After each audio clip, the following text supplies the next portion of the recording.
Hello बच्चों, मैं हूं सयाजी अली। एक बार फिर सीसीआई के प्लेटफॉर्म पर आपका स्वागत करता हूं। सीसीआई यानी कैम्ब्रिज कैरियर इंस्टीट्यूट, जो आपको पढ़ाता नहीं सिखाता है। आज हम आपके लिए लेकर आए हैं एक नया topic, difference between distance and displacement. उससे पहले मैं कुछ टर्म आपको डिफाइन करना चाहूँगा, कुछ फिजिकल क्वांटिटी डिफाइन करना चाहूँगा जिन्हें बोला जाता है स्केलर और वेक्टर।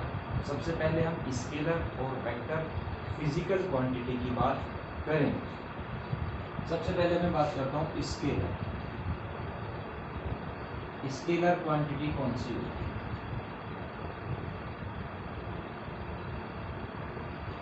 है? स्केलर फिजिकल क्वांटिटी वे क्वांटिटी होती है विच हैज ओनली मैग्नीट्यूड, जिसमें केवल मैग्नीट्यूड होता है, वो स्केलर क्वांटिटी होती है। ठीक है, जैसे इसे समझने का सबसे बेस्ट तरीका क्या है, या वे फिजिकल क्वांटिटी जो सिंपली एल्जेब्रिकली मेथड से ऐड होती है। यहाँ सपोज करो, इसमें मैंने क्या डाला, 1 लीटर ऑयल डाल दिया। अब मैंने क्या काम कर दिया, 1 लीटर और डाल दिया। 1 लीटर और डाल दिया तो मैंने आपसे पूछा तो कितने लीटर इसमें ऑयल हो गया, कितने लीटर ऑयल हो गया, तो आपसे मैंने पूछा तो आप क्या बोलेंगे, 2 लीटर। क्या हो गया, 2 लीटर। तो इससे क्लियर ये हो गया भाई कि ये सिंपली मेथड से ऐड हुए। ठीक है, तो इसीलिए ये जो क्वांटिटी है लीटर किसकी यूनिट है, वॉल्यूम की। तो वॉल्यूम क्या हो गया यहाँ पर, ये हो गया स्केलर क्वांटिटी। यानी यहाँ किसी डायरेक्शन की जरूरत नहीं पड़ रही, यानी किसी भी फिजिकल क्वांटिटी को डिफाइन करने के लिए हमें मैग्नीट्यूड की जरूरत पड़ती है। ठीक है, और डायरेक्शन की जरूरत, अगर मैग्नीट्यूड की जरूरत पड़े तो वो होगी स्केलर क्वांटिटी, अगर डायरेक्शन की भी जरूरत पड़े तो हो जाएगी वेक्टर क्वांटिटी। जैसे मान लिया ये एक बॉडी है, इधर को मैंने इसे 10 न्यूटन फोर्स लगाकर खींचा, फिर इसी बॉडी को मैंने इधर 10 न्यूटन लगाकर खींचा। आपसे पूछा कि इस पर कितना फोर्स है, नेट फोर्स कितना है, तो आप क्या कहेंगे, 10 इधर को हो गया तो ये हो गया पॉजिटिव, और 10 इधर को हो गया ये है नेगेटिव। से मैंने जोड़ दिया, तो जोड़ने के बाद क्या मिला मुझे, 0। ये सिंपल मेथड से ऐड नहीं हुआ, ये वेक्टोरियली वेक्टर मेथड से ऐड हुआ है, इसलिए कितना है, 0। भाई मैं हूं, मुझे की कोई खींचने लगा ऐसे इतना 10 न्यूटन से इधर को, 10 न्यूटन से इधर को, तो मेरे पे फोर्स बढ़ाता जा रहा, लेकिन ना तो मैं इधर हो रहा ना मैं इधर हो रहा। क्यों नहीं हो रहा, क्योंकि मेरे पर नेट फोर्स क्या है, 0। तो इसीलिए ये फोर्स जो हो गया ये वेक्टर क्वांटिटी हो गया, क्योंकि सिंपली मेथड से ऐड नहीं हुआ है, ये किससे हुआ है, वेक्टर मेथड से ऐड हुआ है। That's why we call it vector quantity. तो फोर्स क्या हो गया, वेक्टर क्वांटिटी, क्योंकि फोर्स डिपेंड कर रहा है किस पर, डायरेक्शन पर। समझ में आ गया, क्लियर है। अब ऐसे ही मैं बात करूं, जैसे मैं लिखा अ पार्टिकल ट्रेवल 2 मीटर, तो मैं ये यहाँ ये नहीं कह सकता कि ये डिस्टेंस है या डिस्प्लेसमेंट है। ठीक है, अगर मैं इसमें अगर मैं सिंपल ये बोलूं कि 2 meter a particle cover 2 meter path, तो ये यहाँ डिस्टेंस होगा।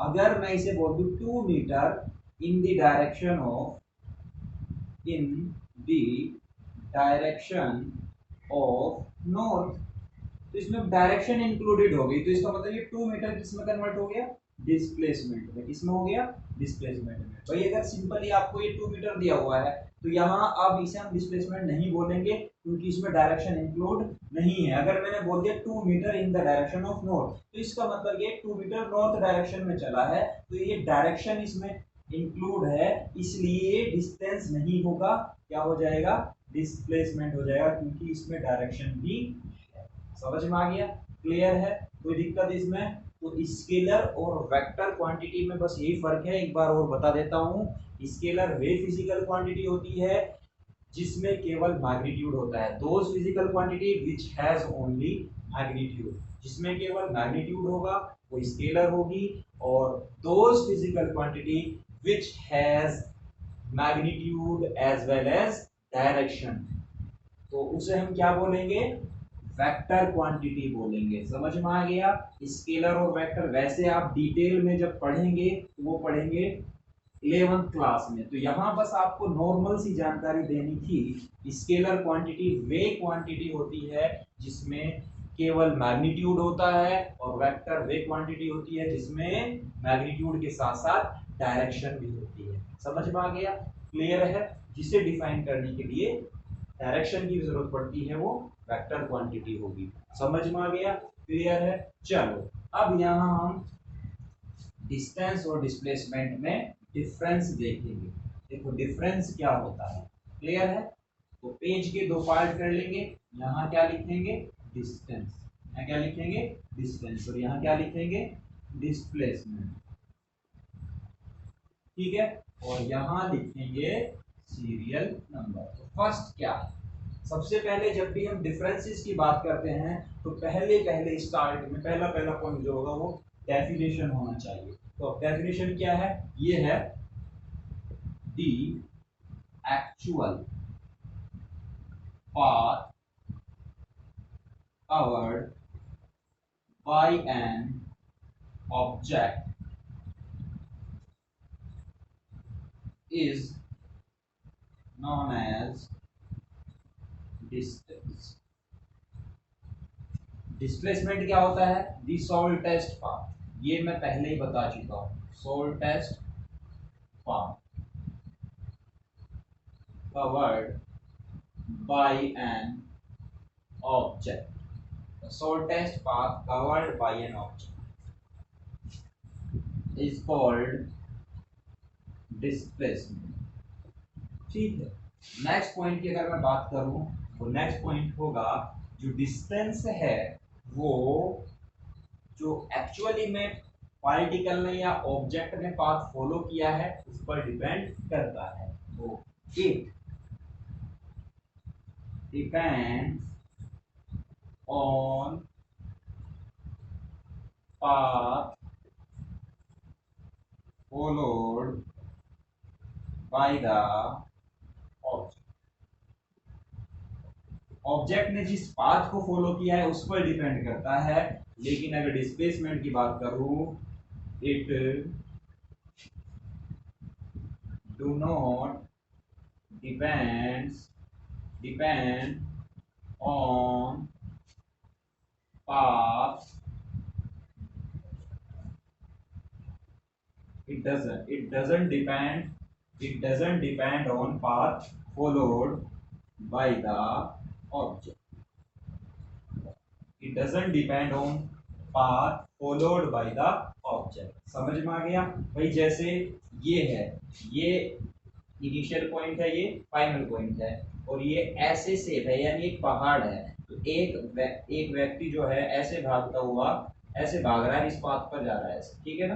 तो ये क्या है? एक्चुअल पाथ है। तो डिस्टेंस इस पाथ पे डिपेंड करेगी क्योंकि डिस्टेंस क्या है? ये एक्चुअल पाथ। एक्चुअल पाथ तो ये हो गया, लेकिन डिस्प्लेसमेंट क्या है? एक्चुअल पाथ नहीं है, डिस्प्लेसमेंट है ये। यानी जो इनिशियल और फाइनल और इनिशियल पॉइंट को स्ट्रेट लाइन से ज्वाइन करने वाली जो लाइन है उसकी जो लेंथ है वो क्या है?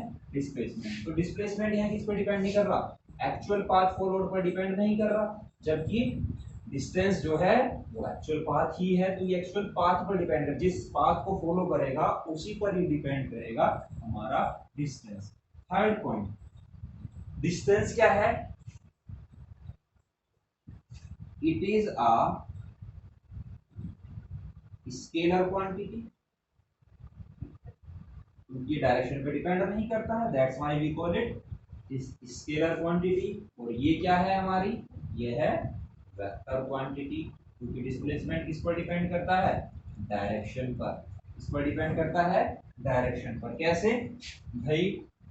मान लिया मैं ऐसे समझ लेते हैं, ये क्या हो गया? नॉर्थ। ये क्या हो गया? सॉरी, ये हो गया नॉर्थ, ये हो गया साउथ, ये हो गया ईस्ट, और ये हो गया वेस्ट। ठीक है? अब मैं इधर को चला, कितना? 5 मीटर। किस डायरेक्शन में? ईस्ट में। ठीक है? और फिर यहाँ के बाद फिर रिटर्न मारा मैंने, कितना? कितना?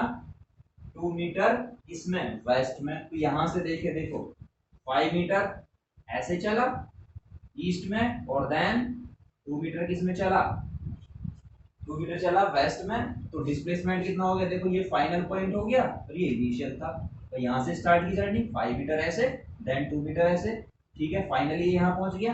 अब डिस्प्लेसमेंट क्या हो गया? इनिशियल पॉइंट है, ये फाइनल पॉइंट है। समझ में आ गया? तो यहाँ इस केस में डिस्प्लेसमेंट कितना हो गया भाई? डिस्प्लेसमेंट हो गया 5, तो पॉजिटिव में हो गया। ठीक है, यानी ईस्ट डायरेक्शन पॉजिटिव होगी, इसके अपोजिट वेस्ट डायरेक्शन नेगेटिव हो गई। तो 2 मीटर ये इधर होगी, दोनों को ऐड करा तो कितना आ गया 3 मीटर। तो डिस्प्लेसमेंट कितना हो गया हमारा 3 मीटर। देखो डायरेक्शन में डिपेंड कर रहा है, क्योंकि इस डायरेक्शन को अपन ने पॉजिटिव लिया, इस डायरेक्शन को हमने नेगेटिव लिया है, तो ये डायरेक्शन पे डिपेंड कर रहा है, इसलिए हम इसे क्या बोलेंगे वेक्टर क्वांटिटी। समझ में आ गई ये चीज। चलो भाई आगे बढ़ते हैं। अब दूसरी सबसे बड़ी बात है distance can never be negative.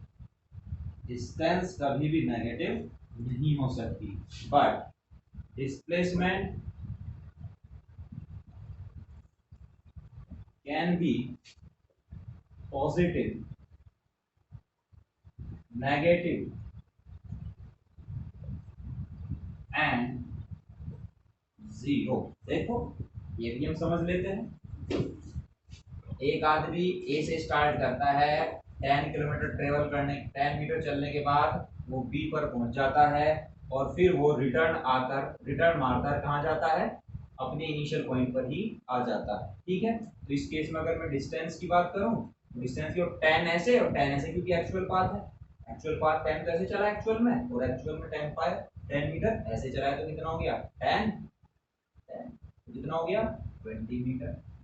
ठीक है, तो इस केस में डिस्टेंस पॉजिटिव ही आ रही है। अगर डिस्प्लेसमेंट की बात करूं, देखो 10 इस डायरेक्शन में गया है तो पॉजिटिव ले लो, इस डायरेक्शन में 10 इस डायरेक्शन में गया इसे नेगेटिव ले लो, कितना हो गया 10 मीटर माइनस 10 मीटर 0। तो डिस्प्लेसमेंट क्या हो गया 0। ठीक है, और डिस्टेंस क्या हो गया 0। तो इस केस में क्या है डिस्टेंस पॉजिटिव ही आ रही है और डिस्प्लेसमेंट 0 आ रहा है। ठीक है ना। अब अगर ऐसे ले, देखो क्वेश्चन को थोड़ा चेंज कर देते हैं, ऐसे ले, ये क्या है नॉर्थ, ये क्या है साउथ, ये है ईस्ट और ये है वेस्ट। तो इधर को कितना गया भाई, मान लिया 5 मीटर गया। ठीक है, ठीक है, फिर ये इधर को कितना आ गया वेस्ट में, वेस्ट में आ गया ये इधर, यानी -5 पर आ गया भाई। यहाँ से चला 5 मीटर इधर चला गया, फिर ये रिटर्न मारा ऐसे। ठीक है, पहले तो ऐसे गया फिर रिटर्न मारा, कहाँ पहुंच गया यहाँ। ठीक है, तो इस केस में देखें अगर यहाँ से मोशन स्टार्ट किया चलना, फिर ऐसे गया और फिर ऐसे यहाँ आ गया, तो इसकी मैं बात करूँ तो डिस्टेंस कितना हुआ एक्चुअल पाथ क्या देखो 5। ठीक है, 5 तो ऐसे गया, देन 5 यहाँ तक, फिर 5 यहाँ तक, कितना हो गया 5 5 5 यानी 15 मीटर। डिस्टेंस हो गया 15 मीटर और डिस्प्लेसमेंट कितना हो गया भाई बताओ। डिस्प्लेसमेंट इनिशियल पॉइंट तो ये है, फाइनल पॉइंट ये है, तो कितना आ गया -5 मीटर। तो डिस्प्लेसमेंट क्या है ये नेगेटिव है। समझ में आई, डिस्टेंस अभी भी पॉजिटिव आ रही है। इससे क्लियर हो गया distance can be positive, negative and zero. Clear है। चलो भाई अब आगे बात करते हैं।